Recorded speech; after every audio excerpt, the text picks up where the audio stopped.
12 సంవత్సరాలు గడిచిపోతున్నప్పటికీ, ఎంత ఇరుకుల్లో ఇబ్బందుల్లో ఉన్నప్పటికీ దేవుడు మమ్మల్ని పట్టుకొని తన కృప చేత పట్టుకొని తన కృపతో మాత్రమే మమ్మల్ని బతికిస్తూ మమ్మల్ని నడిపిస్తున్న దేవుడు.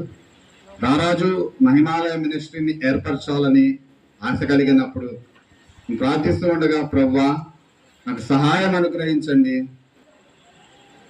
ఏ ఉద్దేశంతో, ఏ లక్ష్యంతో అయితే మేము ఈ రారాజు మహిమాలయ మినిస్ట్రీని ఏర్పాటు చేయాలనుకుంటున్నామో అది దేవుని ముందు పెట్టినప్పుడు అది మరొక సాక్ష్యంగా మేము చెప్తామండి.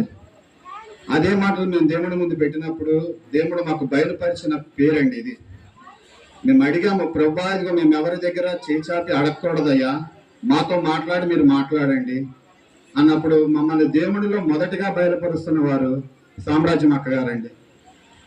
ఏ ఇరుకులో ఇబ్బందులు ఉన్నప్పటికి కూడా అక్క వెళ్ళినప్పుడు నేను మాట్లాడతానయ్యా, నేను చూస్తాను అని అక్క ప్రార్థన చేసి ప్రతి విషయంలోనూ నాకు దీవెనిస్తూ నా వెన్నంటే ఉంటూ నాకు తోడుగా నడిపిస్తూ, నాకు కనబడినప్పటికీ దేవుడు తన కృప చేత నడిపిస్తూ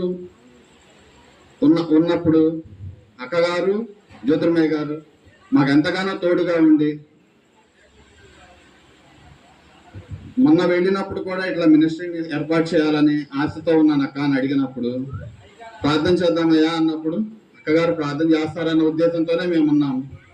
మా ఎదుటిగా ఉన్నది ప్రభువా ఇదిగో 27వ తారీఖు, ప్రతి నెల 27వ తారీఖు నుంచి మేము అనుకుంటున్నాం, ప్రతి నెల 27వ తారీఖు మాకు జరిగించండి ప్రభువా, ఈ కార్యక్రమం జరగాలి, ఏ విషయంలోనూ మేము వెనకంజ వేయకూడదు ప్రభువా అని మేము అడిగినప్పుడు గత వారం రోజుల నుంచి చూస్తున్నామండి.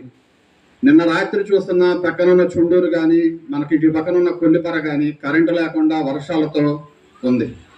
ప్రభువా ఇదిగో రేపు ఎటువంటి ఆటంకం పరచకుండా మరొక సూచనగా మమ్మల్ని నిలబెట్టండి ప్రభువా. ఈ మహిమాలయం మేము ఏర్పరచాలని ఆశపడినప్పుడు దానిని మరొక సూచనగా మాకు చూపించండి అని అడిగినప్పుడు తను ఎప్పుడు మమ్మల్ని చేయి విడిచిపెట్టలేదు. కేవలం తన కృపతో మాత్రమే మమ్మల్ని నడిపిస్తున్నాడు. మనుషుల దయతో నడిపిస్తుంది ఒక విధానం అయితే, మనుషుల దయ కలగ చేయడానికి ఆయన కృప చేత మమ్మల్ని నడిపిస్తూ ఆయన హస్తాల కింద దాచి ఉంచిన దేవునికి కృతజ్ఞతావందనాలు. మమ్మల్ని మీ బిడ్డలుగా స్వీకరించి మా ఆహ్వానాన్ని మన్నించి ఈ ప్రాంతంలో ప్రతి ఒక్కళ్ళు మా పని పాటల్లో కానీ ఈ కూటం విషయంలో కానీ సహకరించిన ప్రతి ఒక్కరికి దేవుడి దీవెన నిత్యము తోడుగా ఉండాలని మేము ఆశిస్తున్నామండి. ఈ కొద్దిపాటి ప్రార్థన దేవుడు అంగీకరించును గాక. ఆమేన్.